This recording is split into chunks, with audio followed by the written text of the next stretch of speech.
Good evening, guys. Anyway, before we get started,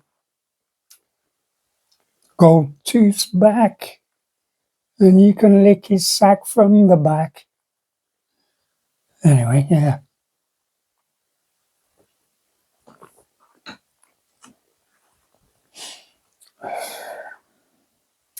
Couple of changes. Venom is now where Hulk used to be. So, let me just show you where we are. I just want to flip this camera around. So, the Hulk now is in there. Yeah, I don't think he likes Winnie the Pooh. To be fair, I don't think he likes him looking at that. And obviously, Venom's now took his place, and we've got these parcels here. Like these, I'll tell you about these in a bit. And I've got one of them set up. A couple of floodlights. So yeah, I've got one of them. It's on now.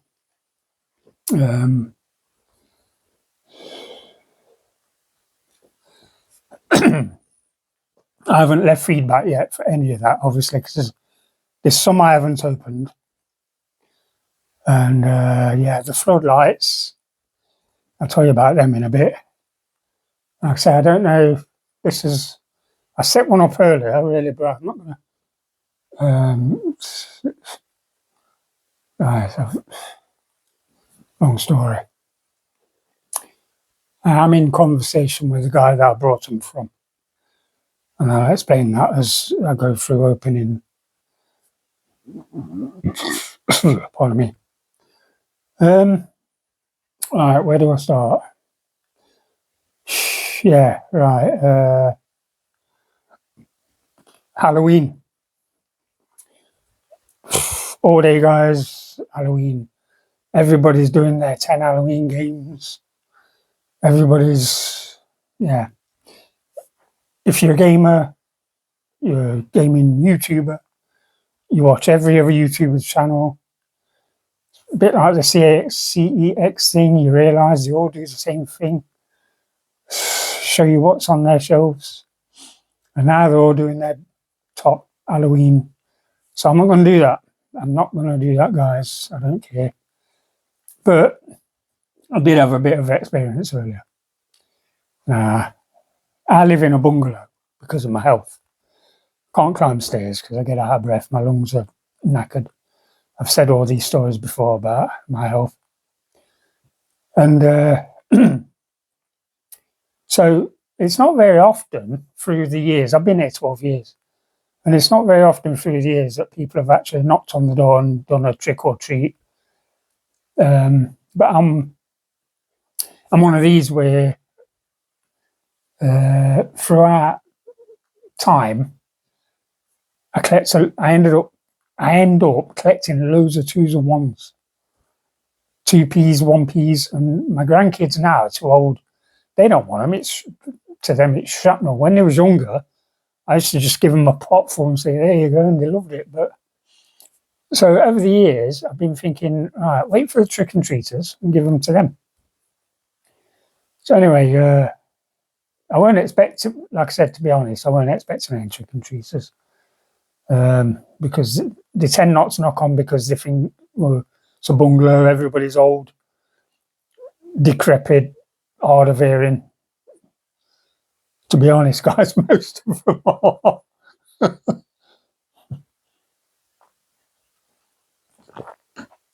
But anyway, it was about 8:30. It weren't long ago. I don't know what time it is now. It's probably about 9, 9:30. It's about 8:30. There's a knock at the door, and I'm thinking, it's a little knock. So it's probably kids. And I realise I've got a little spile, and so yeah. Anyway, I opened the door. Trick or treat. Two little kids. Probably about 7, 8 years old. There was 2 older, because where my path is, the gate is a little bit further down. Well, there was a couple of older adults, could have been the parents, could have been older brothers, sisters, I don't know. So anyway, I just looked at them both and goes, right, wait there. And I came in. And as an example, guys, what I do, I bag up ready these these sealable bags full of 2s and 1s. There's not many in here, but what I did, I gave them a bag each of 2s and 1s, and they was literally full. Whether there was a pound or whatever, I don't know. I didn't count. I just filled the bags to the max until it was all closed, full of 2s and 1s. Anyway, pass them. I just go, there you go, and there you go. Anyway, they're both looking at these bags. The one that was stood on my left had his bag in his hand, and he just went with his arms down. I'm thinking, he's crying. Mate, he's crying. I'm like, oh, mate. Anyway, as I say that, obviously one of the adults on the gate hears him crying, just looks over. And then he just looks at me and he went, he's bigger than mine, he's got more than me. And I'm like, guys, okay. I mean, what do you do? So, but at that point, the woman who's on the gate, oh, ignore him, don't ignore him. Right, you two, come on. Anyway, this kid's still crying. He's got his arms straight now. I'm like, right. So I goes, right, wait there, hang on. And I said to the two of the girls, I said, just hang on a minute, look, I've got loads. So anyway, I just grabbed a handful. I says, right, both of you, hold your hands out and I'll just put you some in. And so, yeah, that was the end of that story. I couldn't believe it, guys. I was a bit sorry for me. But for me, both bags looked the same. I mean, I couldn't weigh them. I didn't count it out. I just filled both bags to as most as you can get. So anyway, that's the end of that. The other, right, as it is in the title, 2 horrific injuries. I've already told you the one about the Frey Bentos lid. I've got 2 other ones just as bad. And I weren't going to do an Halloween theme, but I'm going to tell you the 2 that I've got. Yeah, right. So this one, I don't know how well this is going to pick it up. Get to the cameras. I don't know if you can see, but all the way around that finger, all the way around it, there's a scar. Like so, I don't know how well this is picking it up. It goes all the way around. Alright, so what that is, guys, when I was about 12, 13 years old, I had a bike. Normal bike, and I'd already had some bikes nicked. So I'm thinking, I'm going to make this bike as ugly and horrible as possible. So, in a way, I could be the first inventor of ghost bikes, because what it was, it's like every now and again where somebody's been, I don't know how many people know about it, but sometimes you'll see a white bike, the whole bike has been painted white, and it's hanging up on a bridge because somebody's got hit by a car and it's took their life and they've died, and there'll be a ghost bike. They call ghost bikes. So yeah, and I found this big tin of white paint, and I found my dad had this little outhouse where we lived. Like I say, I was 12, 13, and I'm rummaging around. I find this tin of paint about that big. And I'm thinking, I'm just going to paint the whole bike, like the tyres, everything, the wheels, everything was going to be pure white. So anyway, I find this brush, this paintbrush, but it's rock, guys. The bristles are rock hard. They're solid with paint. And I'm looking, I couldn't find anything like terps. I couldn't find anything to break the paint down, white spirit, so I couldn't find anything. But I find this machete about that long, guys. It's about a 12-inch machete. It's quite heavy. And it's all rusty. And I'm thinking, I'm going to sharpen it up. I found a big metal file, so I'm thinking, I'm going to sharpen this machete up and I can chop into the bristles. You know where this is going, don't you guys? But I've got to tell you anyway. So anyway, I spend about an hour sharpening this machete. And then I'm holding this brush in my hand. The bristles are sticking up here, and I'm gently tapping on top of these bristles to try and break through. And I'm getting a rhythm at this point. I'm getting a really good rhythm, thinking, yeah, it's cutting in. So I start getting a little bit more ambitious. I don't know if you can see the scar from there, but yeah, you can. See, it comes down. That scar that runs across is what the surgeons did to cut in, because they had to reattach tendons and all sorts. But anyway, so I'm starting to get a lot more bravery, and I'm like, boom, proper. And it weighs a bit, this machete. And all of a sudden, I just go bang as hard as I can. Guys, I totally missed the brush.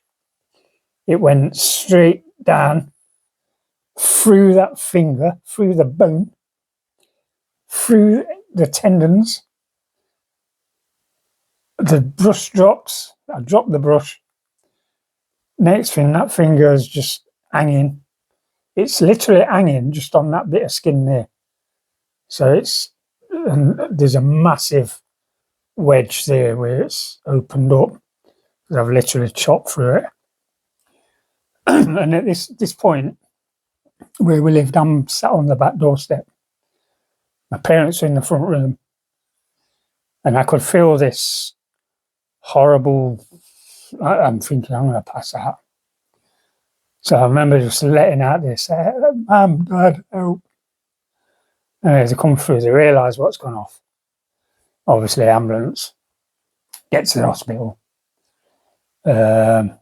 Obviously, they had to put me under anaesthetic, general anaesthetic, to knock me out. And literally what they had to do to save my finger was I had to have a titanium bolt put through the bones, and where the tendons are each side, it's like I've got plastic rods going through each side, and it was the only way to save that finger. I mean, it works perfect, but when the cold weather comes, that kind of like goes blue, turns blue, and I start getting aches. So come the cold weather, I like to wear gloves or just keep this hand in my pocket.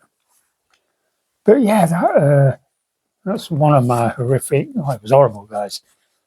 I suppose the good consolation was that I was off school. I was off school for a couple of months, easily recovery period, and even then I played on it, like you do. So you get more days off, and yeah, it seems to have gone on forever. So yeah, that's that experience. I'll tell you my second horrific experience before. Then we're going to go over there. I'm going to pause the camera after I've told you this one. I'm going to pause the camera, and then we're going to go over there and do these parcels. I've got 2 games over there that I've never seen before. Didn't even know they existed. And we'll go through that in a bit. The second horrific experience I had was, I might still show you this one as well. Let me just bring that in a little bit so I can get this over the camera. Just there There's a round. Let me see it very good. There's a round, just a white scar. Yeah, there you go. You can see it now. There you go. It's a round scar, white, going over that vein. What that was, guys, is when I was about 17, 18 years old, and I went camping. I used to go camping. There was loads of us mates. I'd say the night we went, it was woods, massive wooded area.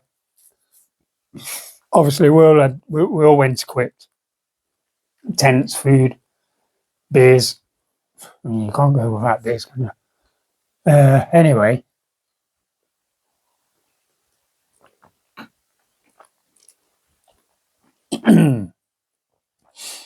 we also knew that this camping night was going to be what we called it's what we called run off. It was called run off, last man standing. So that meant you wear 2 or 3 pairs of jeans, you wear 3 or 4 pair jumpers, shirts, you name it. You just cladded yourself up, because we knew we was all going equipped. And I've got one here, and I've got one in the bedroom with air rifles. Yeah, air rifles, 2.2 air rifles. The reason I've got these is home security. They're not cocked because it's break barrel. They're not cocked. But I've got one here, and I've got one in the bedroom next to my bed, just for home security. Because my idea is, by the time somebody breaks in here, I'll have pumped them full of lead. I've got pellets up here. I've got pellets in the bedroom. I'm equipped, guys. So yeah. So the idea was everybody. We all had our own air rifles. I think there was 8 of us. Something like that. Can't remember exactly who was there. I know my brother was there, Gary. Yeah, he was with us that night. Anyway, we had rules. There was rules. So you weren't allowed any, because you could get pellets with points, like a really pointed end. I think you still get them. Not sure, but you could. And they weren't allowed. So when we all turned up, when we all met up, we had to show each other our pellets and everything. Even though you weren't sure if somebody had some in the pockets, you don't know. But we were all like cushioned. Part of the rules as well, you couldn't aim for the face, the hair, anywhere around the head. You couldn't aim. Basically, it's just the head and the neck area. But I think it was October time when we went camping. I had a big fat scarf on anyway, guys. So I thought, I'm going to protect everything here. I had those goggles that you wear for. I think I had swimming goggles. Yeah, it was. I had some swimming goggles, guys. I had gloves on, and everybody was literally the same. And obviously, before we did the runoff, that was the other thing as well, because where the woods was, one of the guys that was with us, his house, obviously he lived there with Mrs., literally backed off the woods. So the woods was the back of his house. So part of the rules was nobody was allowed to go home until the end of the night, which meant he couldn't go home while we're playing runoff. And this is why we said this, because a couple of us was talking, saying, what if he just nips through the back gate and goes home? So anyway, that comes into it later. Anyway, The idea is we're all there, guns are loaded, you've got pellets in your pocket ready. One person out of the group, we all like did a flick of I can't remember the way we did it, but we had a whistle. It was a loud whistle. One person ended up with this whistle. And it was the idea was count to 100, we all run. Count to 100 as you're running. As soon as you hear the whistle, go hunting each other with your gun. So anyway, yeah, I hear this whistle. I'm thinking, right, okay. We've all got torches. This is the thing as well, guys. Everybody's got a torch, but you've got to be careful with your torch. My idea was to aim it at the ground.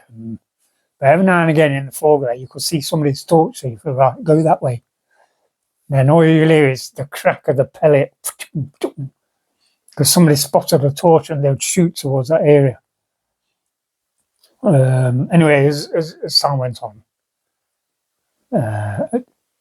obviously, to start with the night as well, we've already built the campfire, so the campfire is still blaring away, and that was, as you were around the water, you could see it literally in the background, so you knew where base. That was what we called base. So anyway, the other rule was as well, if you got injured, you weren't allowed to go to the hospital because they would get the police. So that was part of the rules. So nobody could go to the hospital. So yeah. Anyway, I get into a situation where I see somebody, I'm shooting, I'm cocking the rifle, putting a pellet in, shooting at him, and he's shooting at me. I could at some parts of me, because I was padded up, guys. I had 3 pairs of jeans. I had some tracksuit bottoms under them, so I could feel pellets hitting me, like powerful, really bang. In fact, the next day I had lumps around my body where the pellet didn't pierce the clothing, but it was enough to give me a big lump, like on my shoulder or on my back or on my leg. But at one point, I just felt this bang catch the back of my arm. And I'm thinking, I've been hit, and I felt my arm go cold. And then next thing I can feel blood. I've got blood, and I'm touching it. I've got blood on me. I'm like, yeah, I've been hit. That was another rule as well. If you get hit to the point where you're injured, make yourself back to base. What you do is you put your torch on. This is how to let people know that you're injured and you need out. You put your torch on, shine it straight up, so it's got your face. And that was it. That was the thing. Say, leave me alone. I'm injured. I'm going back to base. So anyway, I passed a couple of lads, and they're like, "Kev," I'm like, "Yeah, mate, I'm going back." My arm. And they're like, "Whoa, bloody hell!" Anyway, when I get back to the campfire, I've got this pellet wedged, literally stuck in my arm, and there was a couple of guys. One of them pulls his thing, or he's been shot in his leg, in the shin. He's got a pellet in his shin. So anyway, and the idea is, guys, any injury, it doesn't matter what it is, it goes numb. So as soon as you get a chance, it's pain don't kick in for around about 3 minutes, 3 minutes to 5 minutes. So the idea is, I made it back to camp, and what I did, I just got me literally pushed I could see the end of the pellet level with my skin. I was literally pushed in to squeeze the pellet out, and it did. Pellet popped out, but then there was a big clump of blood that followed it. And what I did as well, in my little kit that I took with me, because I knew I went prepared, guys. I had a little knife, I had a pair of pliers, I And the main thing, which really come in handy, because I thought about it, was a tube of super glue.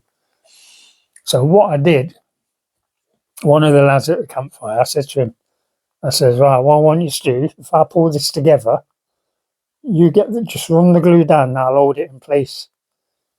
And yeah, so I managed to seal it up with super glue. And one of the other lads came back. He had, at some point, somebody got a really lucky shot because his thumb, literally, it was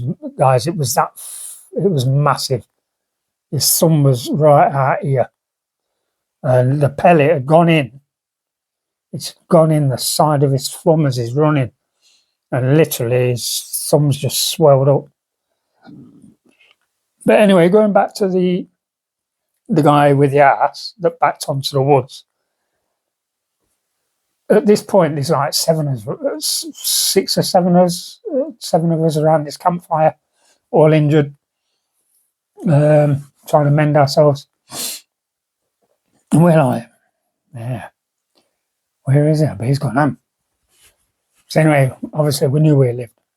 So what we did, after about half an hour or so, we all cocked our guns, one pellet, and we all agreed, don't reload, just put one pellet in.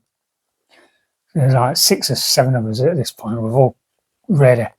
And we're all laid down in the dark, in the grass.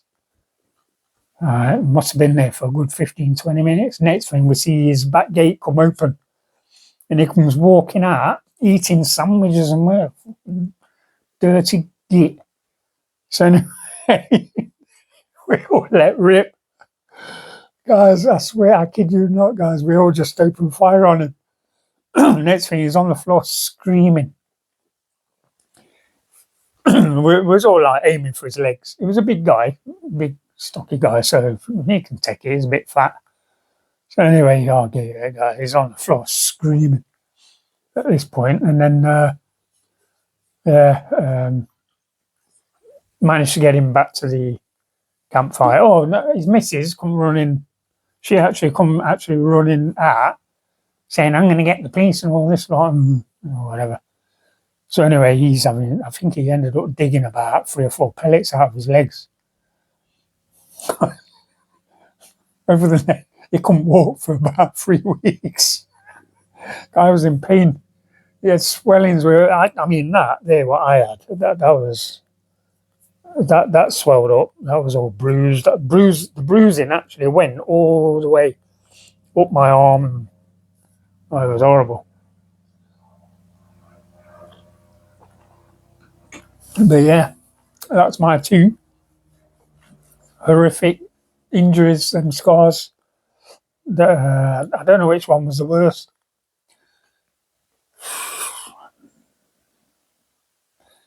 I think looking at it, that was the worst because I chopped through virtually everything. But when I think back, I had more pain with this over the following weeks.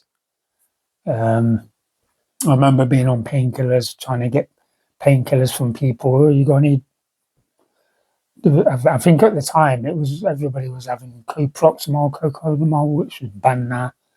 I don't think you can get it anymore. So yeah, right. Anyway, guys, I'm going to pause it there, and then we're going to go over that way to open up those bits because this has been going half an hour. That's my 2 stories, and I'm going to show you what I've got. So, 1 second. Right, so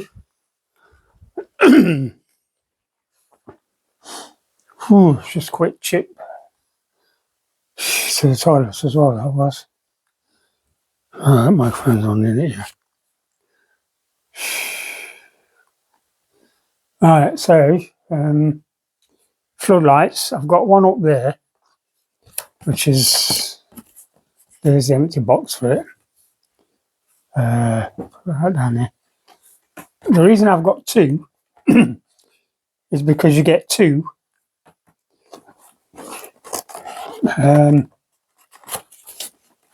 I'll show you what it looks like. You get 2 of these. That's your adjustable bracket. You get 2 of these for, that's about a tenner. Yeah, something like that, 2 for a tenner. Right, the reason I said earlier that there was a bit of controversy, and I've gone back on eBay and I couldn't find anywhere that said you didn't get any cable. They work on 240-volt mains, and all you get is that wire with your 3, obviously brown, blue.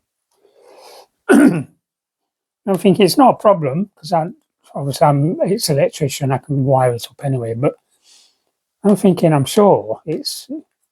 Anyway, I couldn't find anywhere. So I sent the guy a message saying, in your description, it doesn't say about no mains wire. And I've heard nothing. He's not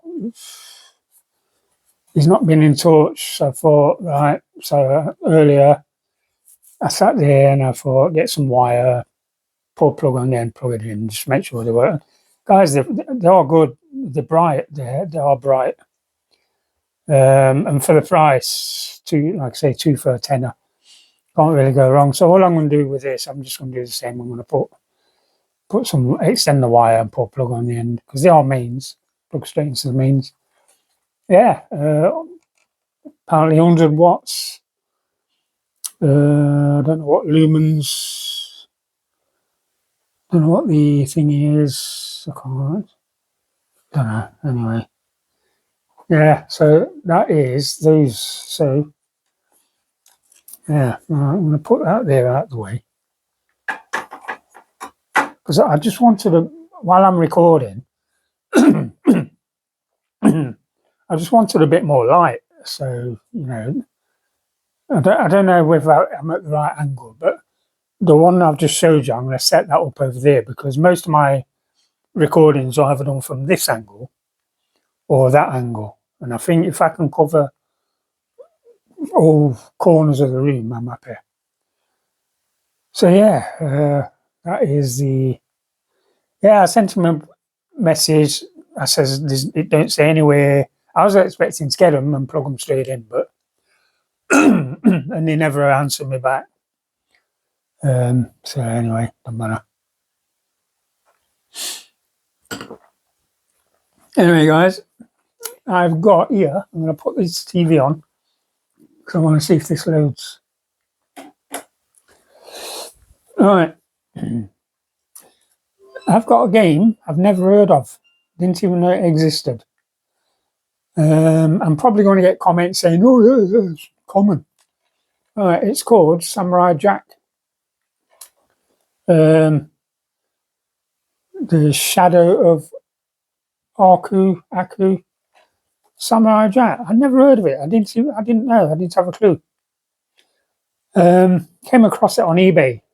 Just flicking through. What I did, I typed in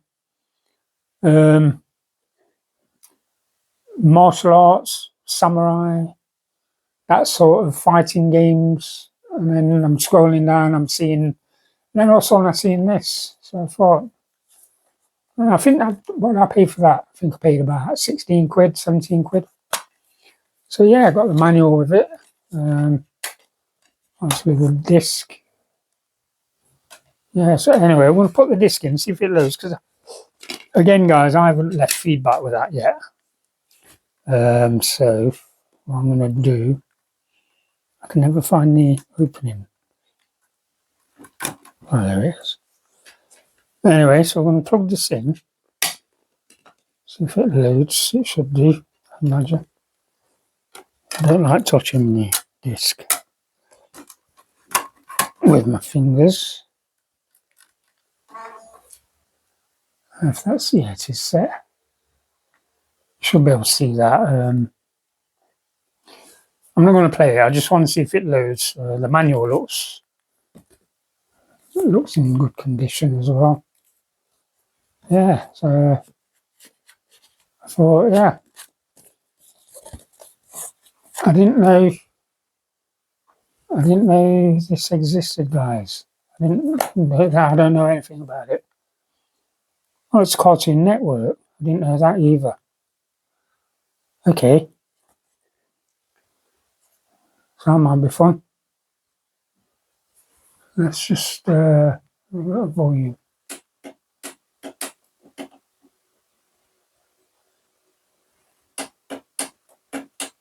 There's volume.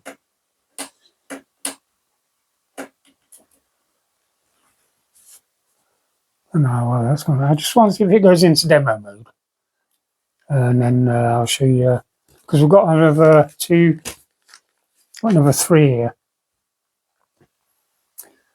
That's saying press start. Yeah, I think it's gone into demo mode, hasn't it?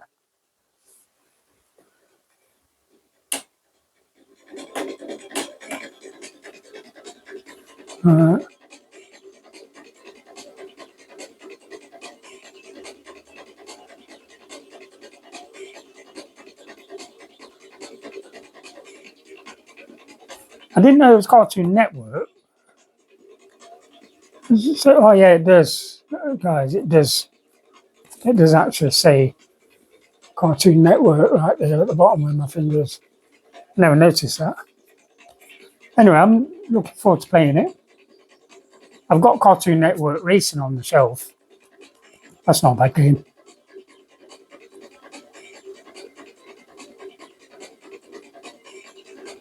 Yeah, Samurai Jack.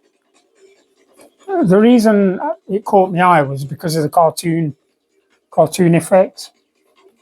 I like those cartoon effect type of games, so yeah, it made sense.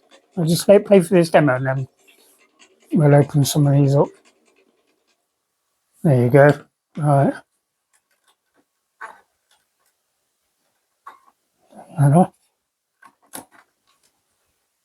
Yeah, I'm happy with that. Samurai Jack. I'm going to be looking forward to playing that one.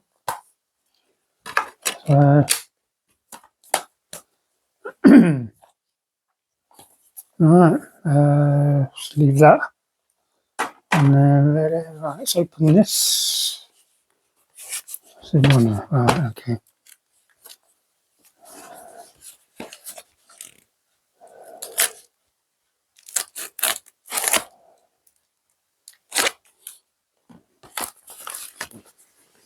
Alright, I'm just going to put.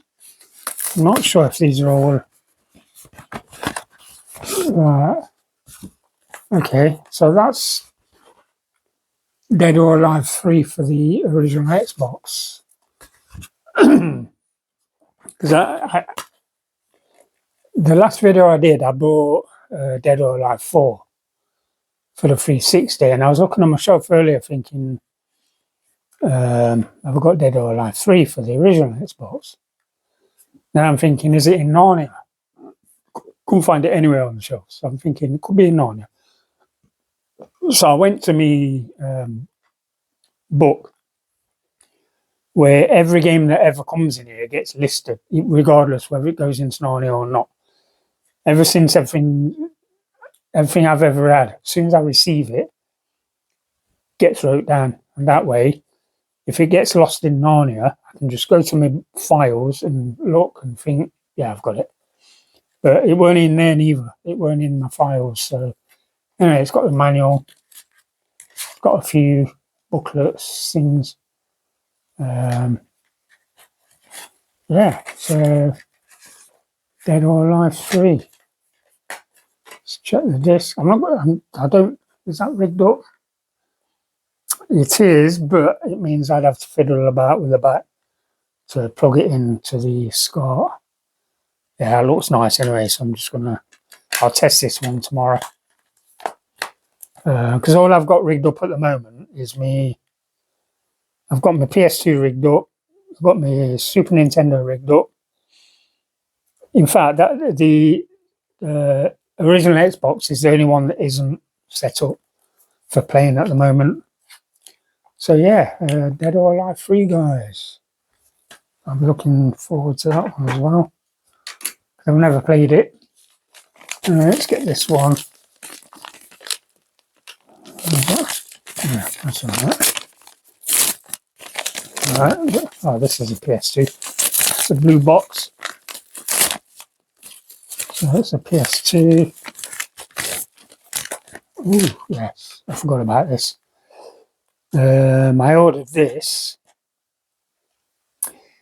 This is late, actually, guys. This has come late because my MOT was last Wednesday. Not yesterday, not Wednesday. It's over a week ago. And I ordered this the day my car passed its MOT. Because if you remember me saying in the last video, I had a couple of £100 to play about with. And I wanted this game, and the guy did me a nice deal. And that is Yakuza for the PS2. And the guy did me a nice deal on this. I think it was 40, and it says really, yeah, it is. That is nice. There's not a mark on that yet. It's pointless showing you because you're not going to notice. Yeah, that is mint. Don't like the word mint, but and the manual, yeah. I mean, I looked at all the photos and I was well happy because I had a watch on it for a little bit, a couple of weeks, and he sent me an offer. I think his original asking price was 40. I think it was 44. And then he sent me an offer of something like 37, 38. And I thought, yeah, I'll have it. So, yeah, Yakuza. Oh, I wanted to put it in the just see if it loads. So we'll do that. Let's see if it loads, guys. I'm dropping it.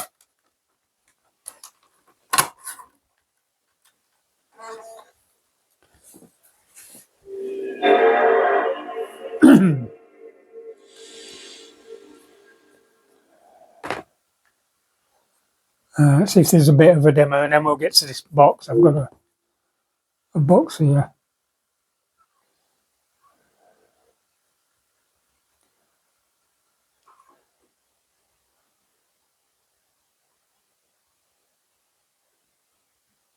I think it's asking me to select. Where's the... Let's have a look. Yeah, it is. There's going to be a PAL in it, so... Because this as well, guys, this is region free, so this will play NTSC games.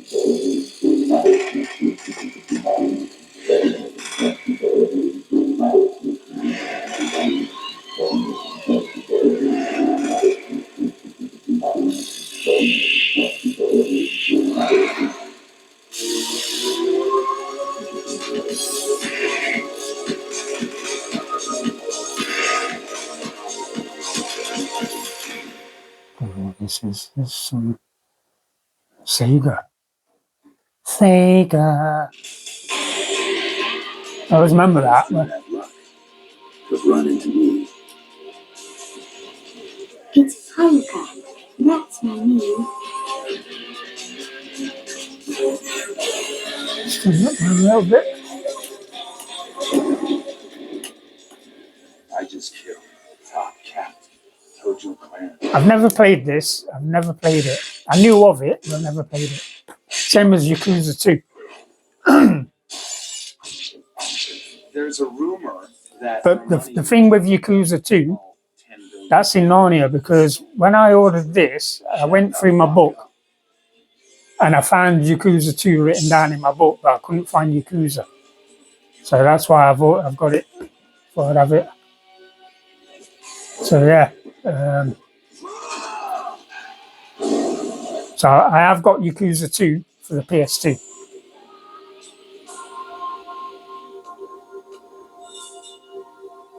So you ready for me? Step the fuck up. It's time to die.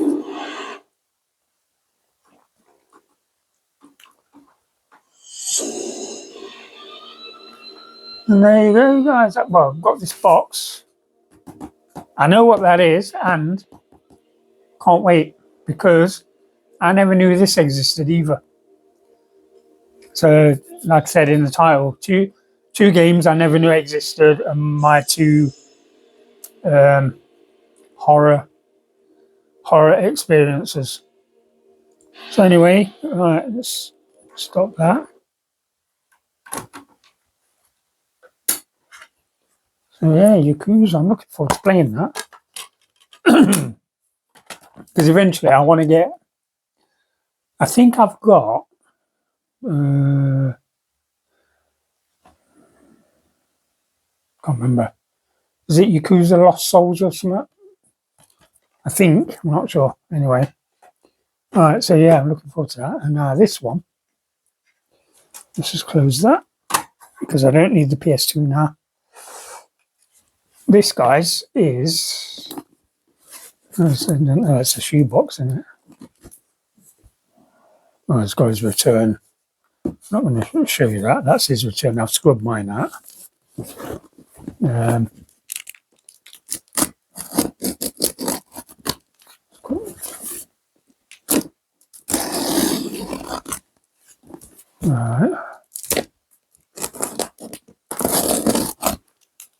This, guys, it's a Super Nintendo game.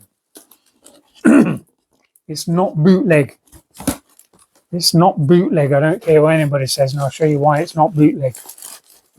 And I've never heard of it. I'm not sure if it actually got an original release. How's it wrapped it? Oh, right, 40. So, what has wrapped it? Well, oh, protective case. I wasn't expecting that. Can't remember seeing that in the original. So yeah, it's called Unholy Night, and if you read there, it says SNES console compatible, and it's from a company called Retrobit.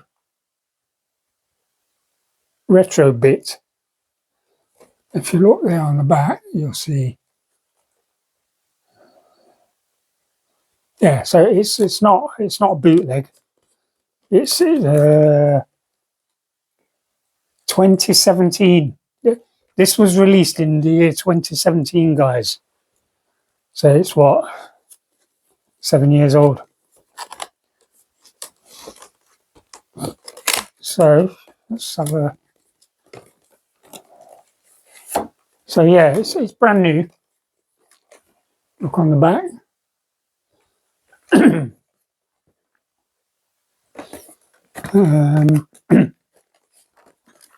Like I said, this isn't bootleg. It's just like a limited release. Like what I've got there, I've got I Am 8-bit. I've got Strictly Limited. I've got East Asia. Trying to think. I've got this as well. I've got a game up there from Retrobit. It's got the see-through, and that's kind of see-through as well. You're probably not going to be able to see it properly, but it's like a smoked see-through smoke. That looks quite nice, actually. So anyway, we're going to plug it in, and we're going to try. Am I plugged in down there? I think. Yeah, because I played a game earlier, so I can't remember unplugging it. This is going through. Let's just do this. Let's do that. That's it.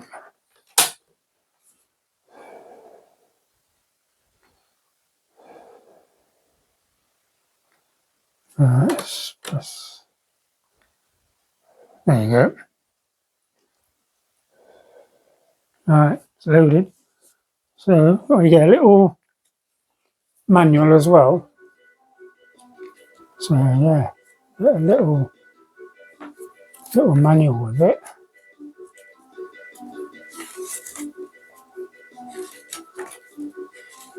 Little colour manual. Let's see if it's got a bit of a demo. Yeah, I'm happy with this. It was the only one I could. What it is, I went on eBay and I typed in limited edition SNES games, and it was coming up with loads, some I've already got, and then this one came up, and I'm thinking, Unholy Night, never heard of it. I just want to see if it goes into demo. If it don't, I'll trigger it, see if it can get any. So anyway, I never heard of that. So yeah, how much did I pay for that? 20.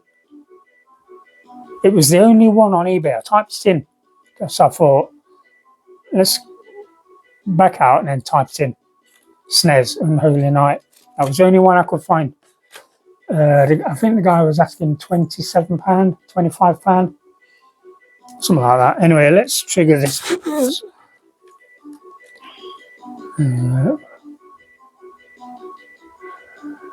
Versus mode.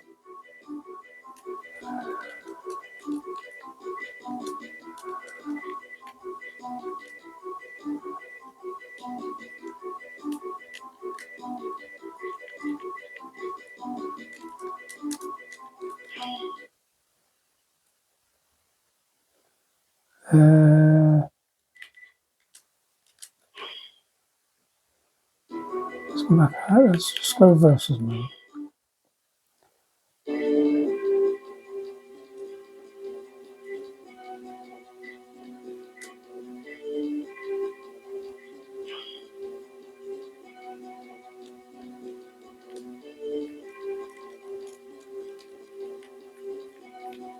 Oh no, the versus mode is 2 players, isn't it? So it's not gonna.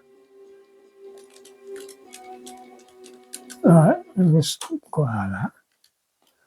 Yeah, versus mode, obviously, I'm not 1 player, so. Start again, see if I can get anything. Alright, so we'll do that.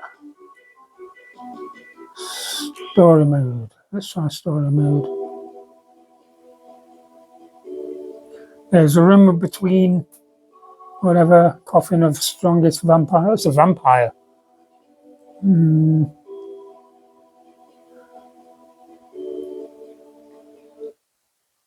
Skip that.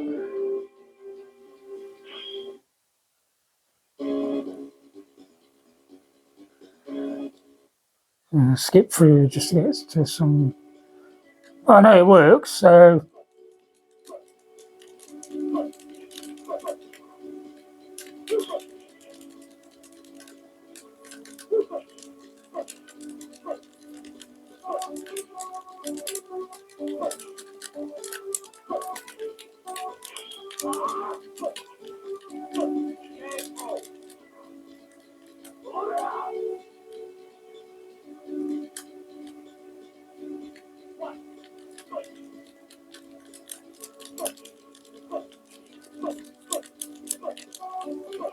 So it's technically it's a fighting game with.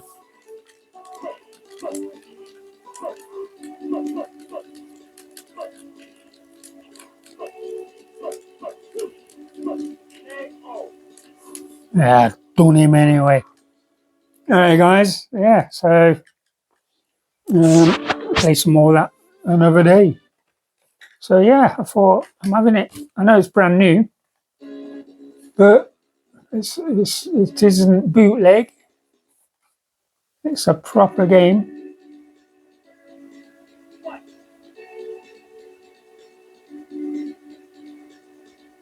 Retro bots or retro bats. I don't know. Anyway. Oh, now it goes into demo mode. Yeah. I like to see demo modes because they give you an idea of what functions are available, like moves, what moves are available. So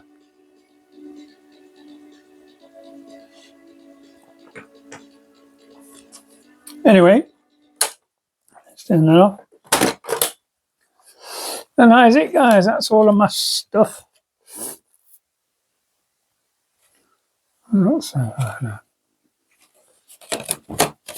So yeah, you get a manual, you get the cartridge. Yeah.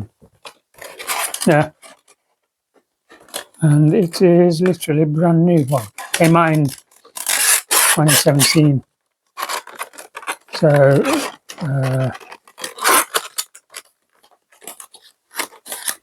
Unholy Night. I've never heard of it. I don't know if it got an original release on the SNES. I don't know. I thought I knew. I'd heard of all the SNES games, but unless it got released on something else and then one of these retro companies thought, oh, let's release it on the SNES. I got you guys, but either way, I'm keeping the protective box. So, yeah. Alright, that is it, guys. Oop, crashed into Venom. So that's Venom's new place. And the Hulk, he's over there for now. Because it's one of them, innit? You can just move things around whenever you want. You know? Anyway, guys, I'm going to cut it off there. And like I say, my Halloween experience with a kid crying. Felt sorry for him. I really did. Bless him. Anyway, guys, that is it. I'm done. Ooh. Bones. Alright, guys, I shall catch you all in a bit.